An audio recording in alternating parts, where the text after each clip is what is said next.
Assalamualaikum. Kembali lagi di channel Ghost Tellers. Semoga kamu sehat dan selalu dalam lindungan Tuhan ya. Sebelum kita lanjut ke ceritanya, tekan dulu tombol like video ini. Jangan lupa juga klik tombol subscribe channel ini dan nyalakan juga notifikasinya agar tidak ketinggalan cerita menarik lainnya. Langsung saja, seperti apa kisah kali ini, kita masuk ke ceritanya. Tahun 1993, di sebuah kompleks perumahan sederhana di pinggiran kota di Jawa Timur, kehidupan mengalir dengan ritme yang lambat dan penuh kebersamaan. Kami hidup saling berdampingan, dari mulai urusan arisan hingga urusan jimpitan beras, semua dilakukan bersama-sama. Aku, Ibu Latifah, hanyalah seorang ibu rumah tangga biasa. Suamiku bekerja sebagai pegawai kantor pos, cukup untuk menafkahi kami. Namun, yang membuat hati kami sekeluarga tidak tenang adalah kondisi tetangga kami, Bu Tutik dan suaminya, Pak Agam. Bu Tutik adalah wanita yang dulunya periang dan ramah. Ia selalu menjadi yang pertama menawarkan bantuan saat ada kesulitan. Sementara Pak Agam, pria yang gagah dan berwibawa. Namun, sejak 3 bulan lalu, awan kelabu seolah menggantung permanen di atas rumah mereka. Pak Agam terkena pemutusan hubungan kerja, PHK, dari pabrik tekstil tempat ia mengabdikan diri hampir 20 tahun. Penghasilan yang tadinya cukup kini lenyap, dan tabungan mereka mulai menipis. Kondisi ekonomi yang menekan ini mengubah Bu Tutik. Tawa riangnya digantikan oleh kerutan di dahi, dan pandangannya seringkali kosong, seolah pikiran mereka dipenuhi tumpukan hutang dan rasa malu. Bahkan, kami jarang melihat Bu Tutik keluar rumah, hanya sesekali suaminya, Pak Agam, yang terlihat muram pergi pagi dan pulang malam, mencoba mencari pekerjaan serabutan yang sayangnya tak kunjung didapat. Aku ingat betul saat aku mencoba menghibur Bu Tutik, menawarkan makanan sisa arisan, atau sekadar teh hangat dan kue buatan sendiri. Saat itu, Bu Tutik hanya bisa menangis di pundakku. Latifah, aku malu. Kami tak punya apa-apa lagi. Anak-anak harus makan, sekolah harus dibayar. Aku tak tahu harus berbuat apa lagi, katanya, suaranya tercekat. Rasa iba yang kurasakan saat itu sungguh luar biasa. Aku mencoba menyarankan mereka untuk bersabar dan terus berdoa, namun aku tahu, nasihat spiritual takkan bisa mengisi perut yang lapar. Suatu sore yang panas, di tengah tumpukan cucian, aku melihat seorang tamu asing memasuki rumah Bu Tutik. Ia adalah seorang pria paruh baya, perawakannya kurus, dengan tatapan mata yang licik dan pakaian serba hitam. Pria itu bukan dari desa kami. Aku bertanya pada suamiku, namun ia juga tidak mengenalinya. Pria itu tinggal di rumah Bu Tutik dan Pak Agam selama kurang lebih 2 jam. Ketika ia keluar, ia terlihat berbicara intens dengan Pak Agam, dan aku bisa melihat, di mata Pak Agam, ada secercah harapan yang baru saja muncul, bercampur dengan ketakutan yang mendalam. Ekspresi itu begitu kontras, membuatku bertanya-tanya, siapa pria itu dan apa yang ia bicarakan. Aku tidak tahu bahwa pertemuan singkat itu adalah awal dari sebuah perjalanan gelap yang akan mengubah hidup Bu Tutik dan Pak Agam dan menghantui seluruh kampung kami. Perasaan cemas yang tadinya hanya berupa simpati kini berubah menjadi firasat buruk yang dingin, seolah-olah ada sesuatu yang jahat telah ditanamkan di rumah tetanggaku. Sejak kunjungan pria misterius itu, perubahan di rumah Bu Tutik semakin terasa. Mereka menjadi lebih tertutup.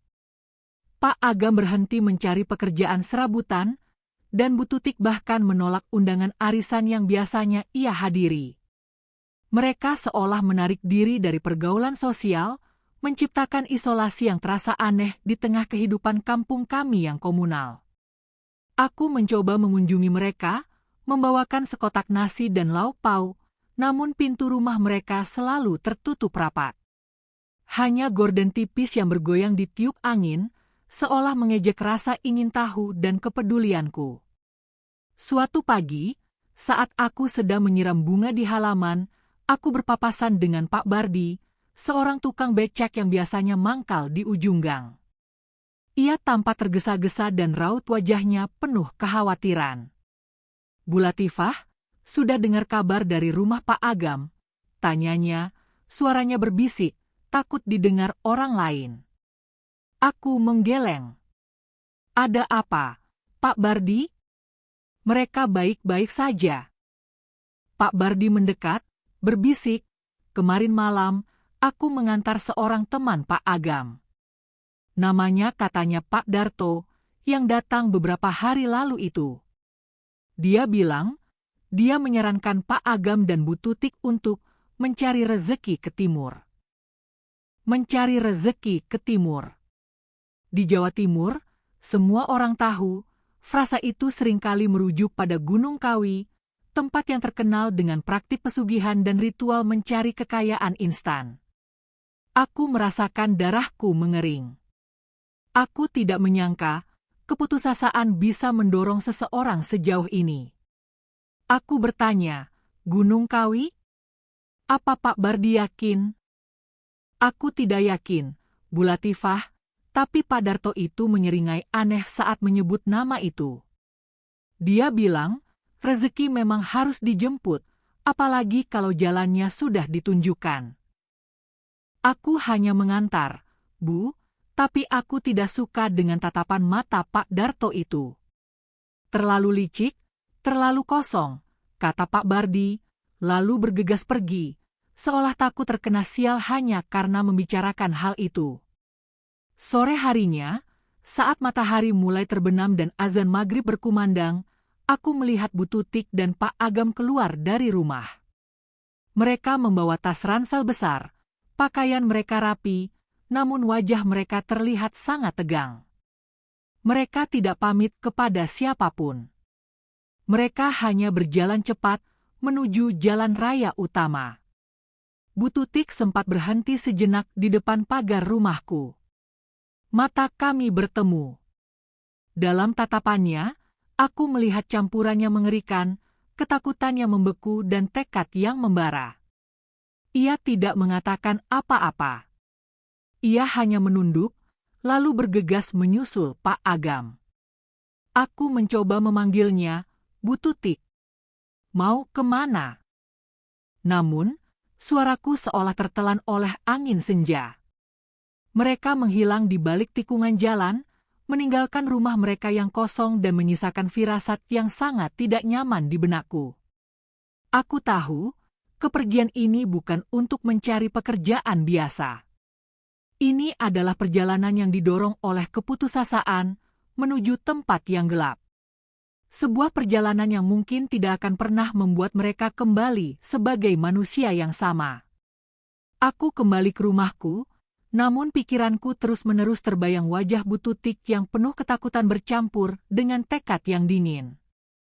Sejak kepergian misterius Bu Tutik dan Pak Agam, suasana di sekitar rumah mereka berubah secara halus namun mendalam.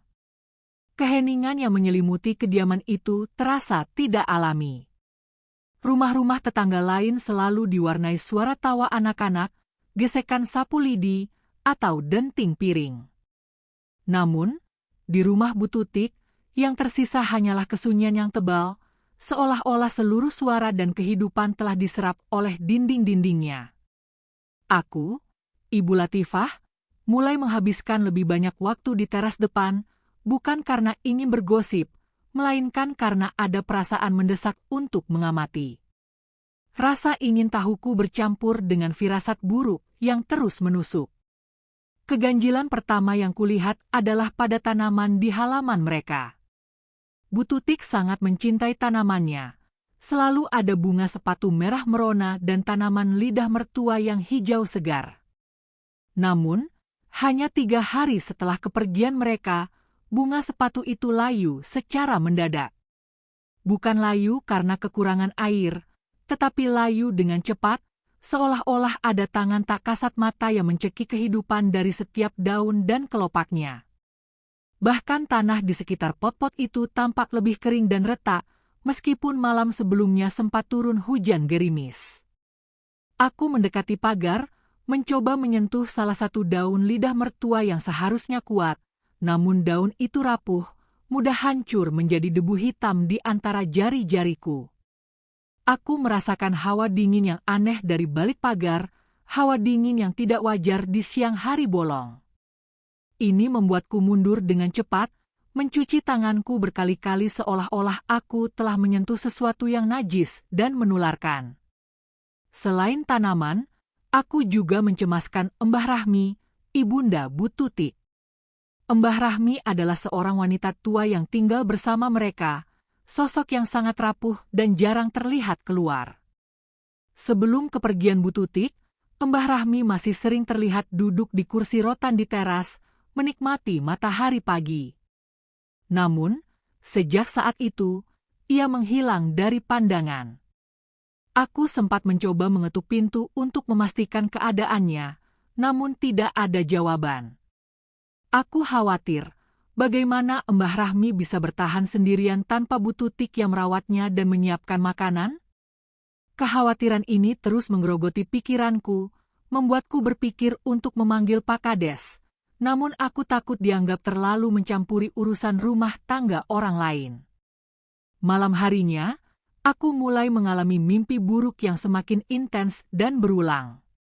Dalam mimpiku, aku tidak hanya melihat altar batu yang kotor dan Pak Agam yang meratap, tetapi aku juga melihat sosok tinggi besar, hitam pekat, dengan rambut gimbal panjang, berdiri tegak di samping Bu Tutik.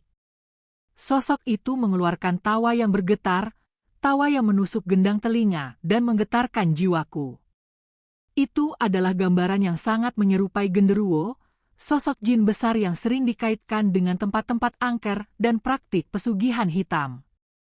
Aku bangun dalam keadaan basah oleh keringat, jantungku berdebar kencang, dan aroma belerang yang samar-samar, seolah baru saja terbakar, tercium di kamarku. Aku yakin, aroma itu bukan hanya ilusi dari mimpi. Aku menceritakan mimpi burukku pada suamiku, namun ia hanya menenangkanku. Sudahlah, Bu. Jangan terlalu memikirkan Bu Tutik. Mungkin mereka hanya sedang mencari rezeki yang halal, seperti kata Pak Bardi. Itu hanya mimpi buruk, katanya, mencoba meyakinkanku. Namun, aku tahu, suamiku pun terpengaruh. Ia mulai pulang lebih cepat dari kantor pos, dan ia selalu memastikan pintu dan jendela rumah terkunci rapat. Ia tidak lagi duduk di teras sambil menghisap rokok kreteknya di malam hari, kebiasaan yang ia lakukan sejak bertahun-tahun. Kepergian Bu Tutik dan Pak Agam ternyata tidak hanya mengganggu pikiran kami, tetapi juga mengganggu ketenangan spiritual di seluruh kampung. Anak-anak kecil mulai jatuh sakit tanpa alasan yang jelas. Ayam-ayam tetangga yang biasanya bertelur, tiba-tiba mandul dan mati satu persatu. Semua keganjilan ini, aku sadari, berpusat pada satu titik, rumah yang kosong itu. Aku mulai menyimpan kecurigaan yang sangat besar bahwa kunjungan ke timur yang mereka lakukan bukanlah sekadar mencari rezeki, tetapi telah membuka pintu gerbang yang terlarang, mengundang kekuatan gelap yang kini mulai merayap masuk ke dalam kehidupan kami. Aku hanya bisa menunggu kembalinya mereka, yang aku yakin akan membawa kabar buruk yang jauh lebih mengerikan dari sekadar kesulitan ekonomi. Aku merasakan diriku sendiri kini berada di garis depan sebuah kengerian yang tak terelakkan, hanya karena menjadi tetangga yang terlalu peduli. 2 minggu berlalu sejak kepergian Bu Tutik dan Pak Agam. Kekhawatiran kami terhadap Mbah Rahmi, Ibunda Bu Tutik, semakin memuncak. Tidak ada yang melihat Mbah Rahmi keluar rumah sama sekali. Tidak ada lampu yang menyala di malam hari. Kami mencoba memanggilnya, mengetuk pintu, bahkan mengintip dari jendela, namun yang kami dapatkan hanyalah keheningan yang mematikan. Aku yakin ada sesuatu yang tidak beres di dalam sana. Perutku mual, dan firasat buruk yang kurasakan semakin kuat. Aku memutuskan untuk memanggil Pak RT, seorang pria tua yang dikenal bijaksana, untuk mendobrak pintu rumah Bu Tutik. Setelah berunding cukup lama, dan didorong oleh rasa kemanusiaan dan kekhawatiran atas Mbah Rahmi, Pak RT setuju. Kami, bersama beberapa tetangga laki-laki, berkumpul di depan rumah Bu Tutik. Udara di sekitar rumah terasa dingin dan pengap, bahkan saat matahari bersinar terik di atas kepala. Dengan izin dari Pak RT, Pak Bardi, yang badannya paling besar, mendobrak pintu depan. Engsel pintu yang sudah tua itu berderit nyaring, memecah keheningan yang panjang. Kami semua terdiam, menahan napas. Bau busuk yang sangat kuat, seperti bau bangkai yang telah lama membusuk, segera menyeruak keluar, membuat kami semua menutup hidung dan batuk-batuk. Bau itu begitu menyengat, membuatku mual. Kami masuk perlahan, dengan langkah kaki yang ragu-ragu. Ruangan tengah rumah itu gelap, berdebu, dan terasa sangat dingin. Namun, yang paling mengerikan adalah pemandangan di kamar tidur utama. Di sana, di atas kasur yang bersprei putih, terbaring jasad Mbah Rahmi. Wajahnya pucat, matanya terpejam, dan ia terlihat sangat damai, seolah-olah ia tertidur. Namun, yang membuat kami semua terkejut dan membuatku berteriak adalah kondisi leher Mbah Rahmi. Di lehernya ada luka sayatan yang sangat rapi, seperti sayatan pisau bedah. Tidak ada darah yang mengalir keluar, seolah-olah darah itu telah diserap oleh sesuatu. Luka itu begitu bersih, begitu presisi, membuatku yakin bahwa itu bukanlah perbuatan manusia biasa. Kami semua terdiam. Kami tidak bisa berkata apa-apa. Kami hanya bisa menatap jasad Mbah Rahmi dan luka sayatan di lehernya. Pak RT, dengan wajah pucat, segera menghubungi polisi dan tim medis. Kami, para tetangga, hanya bisa menunggu di luar, saling berbisik dan memandang ke arah rumah Bu Tutik dengan tatapan ngeri. Aku tahu, kematian Mbah Rahmi bukanlah kematian yang wajar. Itu adalah sebuah tumbal. Tumbal yang diminta oleh kekuatan gelap yang telah Bu Tutik dan Pak Agam undang. Aku merasakan darahku membeku. Ketakutan yang kurasakan kini bukan lagi hanya firasat, tetapi kenyataan yang berlumur darah. Aku hanya bisa berdoa agar Bu Tutik dan Pak Agam tidak kembali, karena aku tahu, jika mereka kembali, mereka akan membawa serta neraka. Tragedi kematian Mbah Rahmi menyebar ke seluruh kampung seperti api. Polisi dan tim medis datang, menyelidiki penyebab kematian. Mereka menyatakan Mbah Rahmi meninggal karena sakit tua dan kelaparan, mengabaikan luka sayatan di lehernya. Aku dan para tetangga tahu, itu hanyalah alasan yang dibuat-buat untuk menutup kasus. Kami yakin itu adalah tumbal. Tepat sehari setelah pemakaman Mbah Rahmi, saat suasana kampung masih diselimuti duka dan bisikan-bisikan horor, Bu Tutik dan Pak Agam kembali. Kepulangan mereka tidak terduga, seolah-olah mereka sudah tahu kapan waktu yang tepat untuk kembali. Mereka datang dengan wajah yang terlihat lelah, namun ada sesuatu yang berbeda dalam diri mereka. Ada aura yang sangat mencolok, aura yang tidak ada sebelumnya, kekayaan. Pak Agam tidak lagi mengenakan kemeja lusuh dan celana panjang yang sobek. Ia mengenakan baju batik sutra yang mahal, dengan arloji emas melingkari pergelangan tangannya. Bu Tutik, yang dulunya hanya mengenakan daster yang kusam, kini mengenakan perhiasan emas yang berkilauan, membuat mata setiap tetangga yang melihatnya terbelalak. Mereka tidak menyapa kami, mereka tidak meminta maaf atas kepergian mereka yang tiba-tiba, dan mereka tidak terlihat berduka sama sekali atas kematian Mbah Rahmi.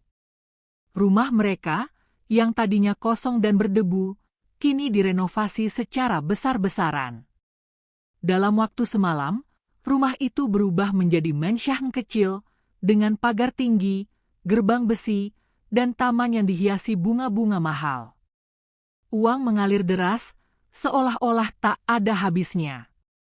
Pak Aga membeli mobil mewah, dan Bu Tutik mulai berbelanja di pasar swalayan, membeli barang-barang yang tidak pernah ia sentuh sebelumnya. Perubahan drastis ini mengukuhkan kecurigaan kami. Tidak ada yang percaya bahwa kekayaan itu didapatkan dari pekerjaan halal. Tidak ada yang percaya bahwa itu adalah hasil kerja keras. Kami semua tahu, itu adalah hasil dari pesugihan. Aku, Ibu Latifah, menyaksikan semua ini dengan hati yang hancur. Aku tahu, harga dari kekayaan itu adalah nyawa Mbah Rahmi, Ibunda Bu Tutik. Aku tahu, mereka telah menjual jiwa mereka kepada iblis. Aku melihat Pak Agam dan Bu Tutik, yang tadinya adalah tetangga yang ramah, kini menjadi sosok asing yang menyeramkan. Mereka tidak lagi memiliki kehangatan. Mereka memiliki aura dingin, aura yang membuatku takut. Aku tahu, ini hanyalah awal dari mimpi buruk yang akan datang. Aku tahu, iblis itu tidak akan berhenti. Kekayaan Bu Tutik dan Pak Agam semakin melimpah ruah, namun begitu pula dengan keganjilan yang menyelimuti rumah mereka. Malam hari, saat aku tertidur, aku sering terbangun karena suara tawa yang sangat nyaring, tawa yang tidak wajar. Tawa itu terdengar serak, berat, dan mengerikan, seolah-olah berasal dari makhluk besar yang sedang bersenang-senang. Suara itu bukan suara manusia. Aku mencoba mengabaikannya, namun suara itu semakin keras. Suamiku pun mulai merasa terganggu. Kami tahu, suara itu berasal dari rumah Bu Tutik. Kami tahu, ada sesuatu yang tidak beres di sana. Suatu malam, sekitar pukul 2 dini hari, aku terbangun karena gonggongan anjing yang sangat keras. Anjing-anjing di kampung kami tidak pernah menggonggong seperti itu. Gonggongan itu terdengar panik, takut, dan penuh amarah. Aku berjalan ke jendela, dan aku melihat ke arah rumah Bu Tutik. Di sana, di atap rumah Bu Tutik, berdiri sebuah sosok yang sangat besar, hitam, dan berbulu. Tingginya hampir 2 kali lipat dari tinggi manusia normal. Matanya merah menyala, dan ia tertawa. Tawa itu adalah tawa yang sama yang kudengar di malam hari, tawa yang serak, berat, dan mengerikan. Aku tahu, itu adalah genderuwo. Aku menjerit, dan suamiku terbangun. Ia berlari ke jendela, dan ia melihat sosok itu. Ia terkejut. Ia tidak bisa berkata apa-apa. Ia hanya bisa menatap sosok itu. Genderuwo itu melompat dari atap rumah Bu Tutik, dan ia menghilang di balik pohon. Kami berdua terdiam. Kami tidak bisa bernapas. Kami tidak bisa berbicara. Kami tahu, kami telah melihat sesuatu yang mengerikan. Kami tahu, iblis itu telah datang. Pagi harinya, aku menceritakan semuanya kepada tetangga. Mereka semua terkejut, namun mereka tidak terkejut. Mereka sudah menduga. Mereka sudah tahu. Mereka sudah tahu, kekayaan Bu Tutik dan Pak Agam berasal dari pesugihan. Aku tahu, ini hanyalah awal dari mimpi buruk yang akan datang. Setelah penampakan genderuwo itu, ketakutan di kampung kami semakin besar. Warga mulai menutup pintu dan jendela mereka rapat-rapat, tidak ada yang berani keluar di malam hari. Kami tahu, ada sesuatu yang mengerikan yang sedang terjadi. Namun, genderuwo bukanlah satu-satunya makhluk yang menghantui kampung kami. Tak lama setelah itu, kami mulai mengalami kejadian aneh yang berhubungan dengan uang. Uang kami, yang kami simpan di laci, di dompet, atau di bawah bantal, mulai menghilang. Tidak banyak, hanya sedikit, namun itu terjadi setiap hari. Uang kami seolah-olah dicuri oleh tangan tak kasat mata. Aku tahu, itu adalah ulah tuyul. Sosok kecil, seperti anak kecil, yang mencuri uang dari rumah-rumah. Tuyul, yang juga merupakan bagian dari ritual pesugihan. Aku tahu, iblis itu tidak hanya mengirim genderuwo, ia juga mengirim tuyul. Aku mencoba mencari tahu, dari mana tuyul itu berasal. Aku mengamati rumah Bu Tutik, dan aku melihat, di sana, di balik jendela, ada sebuah lilin kecil yang menyala. Lilin itu tidak pernah padam. Lilin itu adalah tempat tuyul itu kembali, tempat ia membawa uang yang ia curi. Aku menceritakan semuanya kepada tetangga. Mereka semua terkejut, namun mereka tidak berani bertindak. Mereka takut. Mereka takut, jika mereka mengganggu Bu Tutik dan Pak Agam, mereka akan menjadi tumbal berikutnya. Aku tahu, aku harus melakukan sesuatu. Aku tidak bisa membiarkan tuyul itu mencuri uang kami. Aku tidak bisa membiarkan iblis itu merajalela. Aku harus menghentikannya. Aku memutuskan untuk menghadapi Bu Tutik. Aku tahu, itu adalah hal yang sangat berbahaya, namun aku tidak punya pilihan. Aku harus tahu apa yang telah mereka lakukan. Aku harus tahu bagaimana aku bisa menghentikannya. Aku menemui Bu Tutik di rumahnya. Rumah itu kini terlihat mewah, namun di dalamnya ada aura dingin yang sangat kuat. Bu Tutik menyambutku dengan senyum yang tidak sampai ke matanya. Senyumnya terlihat dingin, kosong, dan menyeramkan. "Latifah, ada apa? Kenapa kau datang?" tanyanya. Suaranya terdengar ramah, namun di baliknya ada sebuah ketegangan yang nyata. Aku tidak menjawab. Aku hanya menatapnya, dan aku berkata, "Tutik, aku tahu apa yang kau lakukan. Aku tahu, kau melakukan pesugihan." Wajah Bu Tutik berubah. Senyumnya menghilang, digantikan oleh ekspresi ketakutan. Ia menunduk, dan ia mulai menangis. Aku tidak punya pilihan, Latifah. Kami putus asa." Ia menceritakan semuanya. Ia menceritakan tentang Pak Darto, tentang Gunung Kawi, tentang altar batu, dan tentang perjanjian dengan iblis. Ia menceritakan bagaimana mereka harus mengorbankan nyawa Mbah Rahmi, Ibunda Bu Tutik, untuk mendapatkan kekayaan.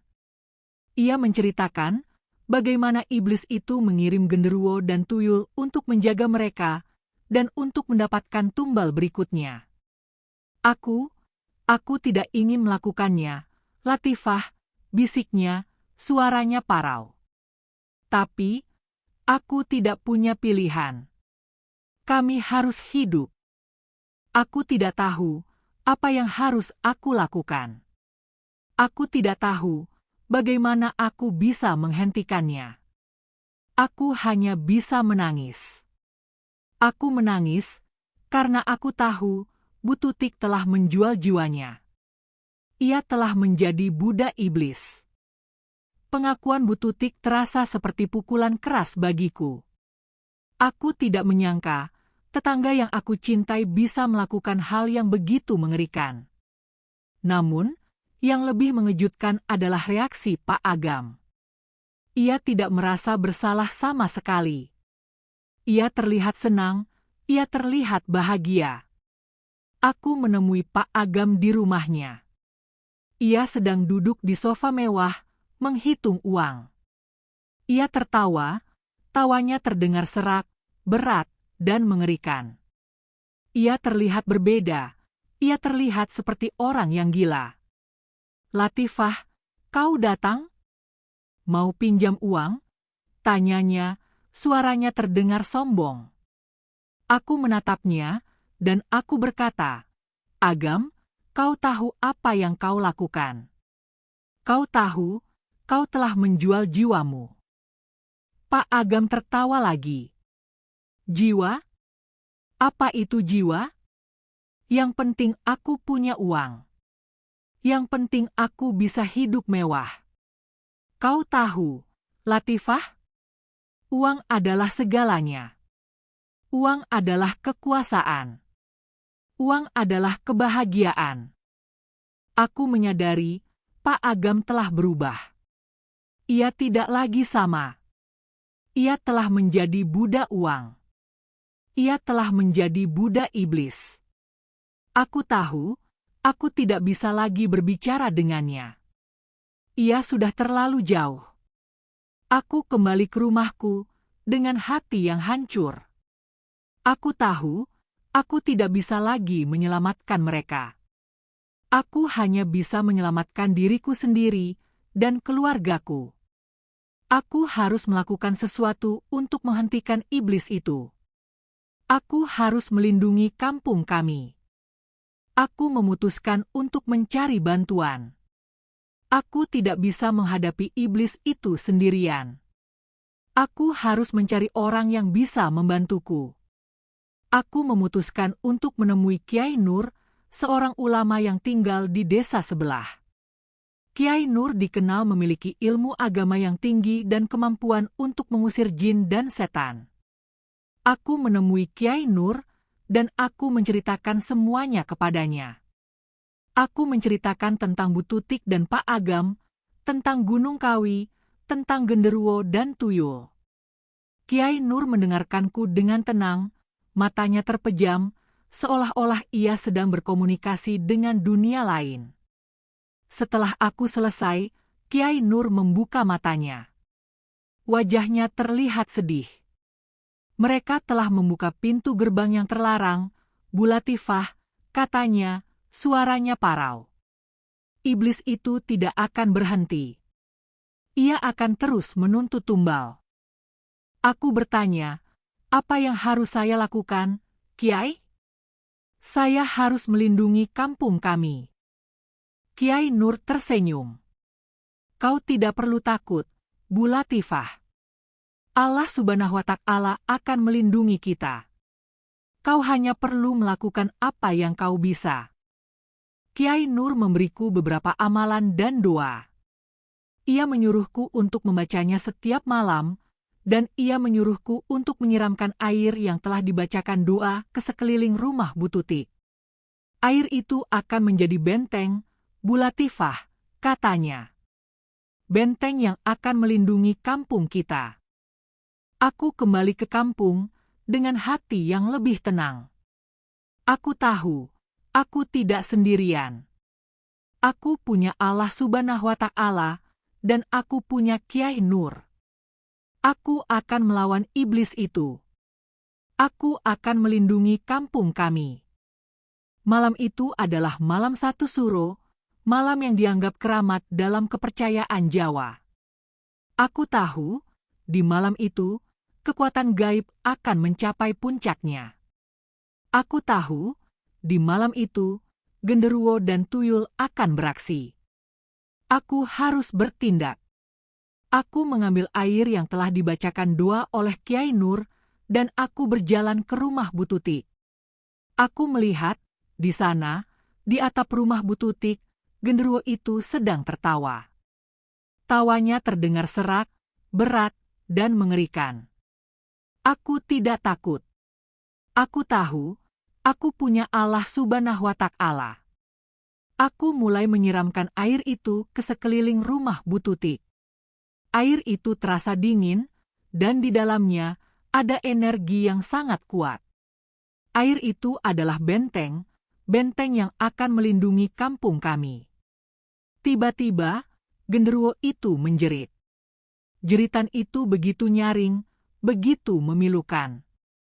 Ia melompat dari atap rumah Bu Tutik, dan ia berlari ke arahku. Aku tidak lari. Aku hanya berdiri di sana, dan aku terus menyiramkan air itu. Genderuwo itu berhenti di depan gerbang rumah Bu Tutik. Ia tidak bisa melangkah masuk. Ia tidak bisa menyentuhku. Ia hanya bisa menjerit. Di saat yang sama, aku melihat tuyul itu. Ia mencoba mencuri uang dari rumah tetangga. Tuyul itu melompat ke arahku, namun ia tidak bisa menyentuhku. Ia hanya bisa menjerit. Aku tahu, aku telah berhasil. Aku telah mengalahkan iblis. Aku telah melindungi kampung kami. Setelah kejadian di malam 1 Suro, genderuwo dan tuyul tidak lagi terlihat di kampung kami. Keheningan kembali menyelimuti rumah Bu Tutik, namun kali ini, keheningan itu terasa damai. Aku tahu, iblis itu telah pergi. Aku menemui Bu Tutik dan Pak Agam. Mereka terlihat lelah, mereka terlihat sedih. Mereka tahu, aku telah mengalahkan iblis. Mereka tahu, aku telah mengakhiri kekayaan mereka. Latifah, apa yang kau lakukan? Tanya Bu Tutik, suaranya parau. Aku menatapnya, dan aku berkata, aku melindungi kampung kami. Aku mengakhiri pesugihan itu. Mereka berdua menangis. Mereka menangis, karena mereka tahu, mereka telah kehilangan segalanya. Mereka telah kehilangan kekayaan mereka, mereka telah kehilangan ibu mereka. Aku memberikan ultimatum kepada mereka. Kalian harus pergi dari kampung ini. Kalian tidak bisa lagi tinggal di sini. Kalian telah membawa bala. Mereka tidak menolak. Mereka tahu, mereka tidak punya pilihan. Mereka mengemasi barang-barang mereka, dan mereka pergi. Mereka meninggalkan rumah mewah mereka, mereka meninggalkan kekayaan mereka. Mereka hanya membawa kenangan pahit. Aku tahu, mereka telah membayar harganya. Mereka telah membayar harga dari kekayaan mereka. Mereka telah membayar harga dari kesombongan mereka. Keesokan harinya, rumah mewah Bu Tutik dan Pak Agam terlihat kosong. Mereka telah pergi, meninggalkan semua kekayaan mereka. Aku dan para tetangga masuk ke dalam rumah itu. Rumah yang tadinya terlihat mewah, kini terlihat menyeramkan. Di dalamnya, ada aura dingin yang sangat kuat. Kami menemukan banyak uang, perhiasan, dan barang-barang mewah lainnya. Namun, semua itu terasa hampa. Semua itu terasa dingin. Semua itu terasa najis. Di dalam kamar tidur utama, kami menemukan bangkai seekor kambing. Kambing itu tidak memiliki kepala. Darahnya telah mengering, dan baunya sangat menyengat. Kami tahu, itu adalah bagian dari ritual pesugihan. Kami semua terdiam. Kami tidak bisa berkata apa-apa. Kami hanya bisa menatap bangkai itu. Kami tahu, kami telah melihat sesuatu yang mengerikan. Kami tahu, kami telah melihat hasil dari pesugihan. Kami memutuskan untuk menjual semua barang-barang mewah itu, dan uangnya kami sumbangkan untuk pembangunan masjid dan sekolah. Kami tidak ingin menyimpan uang itu. Kami tidak ingin terkena bala. Setelah kepergian Bu Tutik dan Pak Agam, serta ritual pembersihan yang dipimpin oleh Kiai Nur, ketenangan kembali menyelimuti kampung kami. Tidak ada lagi penampakan genderuwo atau tuyul. Anak-anak kembali bermain riang, dan ayam-ayam kembali bertelur. Namun, kenangan akan kengerian itu tidak pernah hilang. Aku, Ibu Latifah, tidak lagi sama. Aku menjadi lebih peka terhadap hal-hal gaib. Aku menjadi lebih religius. Aku menjadi lebih bijaksana. Para tetangga tidak lagi memandangku sebagai ibu rumah tangga biasa. Mereka memandangku sebagai penjaga gerbang, orang yang menyelamatkan kampung kami dari iblis. Aku tidak lagi takut. Aku tahu, aku punya kekuatan. Kekuatan yang berasal dari Allah Subhanahu wa Ta'ala. Aku tahu, aku harus melindungi kampung kami. Aku harus memastikan tidak ada lagi pesugihan yang terjadi. Tahun-tahun berlalu. Kampung kami kembali damai, namun sejarah kelam itu menjadi legenda yang selalu diceritakan. Rumah bekas Bu Tutik dan Pak Agam kini menjadi rumah kosong, tidak ada yang berani membelinya atau menghuninya. Rumah itu dibiarkan berdiri kaku, sebagai monumen bisu atas tragedi dan keserakahan yang pernah terjadi. Aku, Ibu Latifah, kini sudah tua. Aku duduk di teras rumahku, memandang ke arah rumah kosong itu. Aku tahu, di dalamnya ada kenangan pahit. Kenangan yang tidak akan pernah hilang. Aku tersenyum. Senyum yang damai. Aku tahu, aku telah berhasil. Aku telah menyelamatkan kampung kami. Aku telah mengakhiri kutukan itu. Di malam hari, aku akan duduk di depan jendela, memandang ke arah langit. Aku tahu, di luar sana, ada dunia yang berbeda. Dunia yang tidak bisa kita lihat. Dunia yang tidak bisa kita sentuh. Dunia yang tidak bisa kita mengerti. Dan di dalam diri kami, ada sebuah harapan. Harapan bahwa kami akan selalu hidup dengan damai.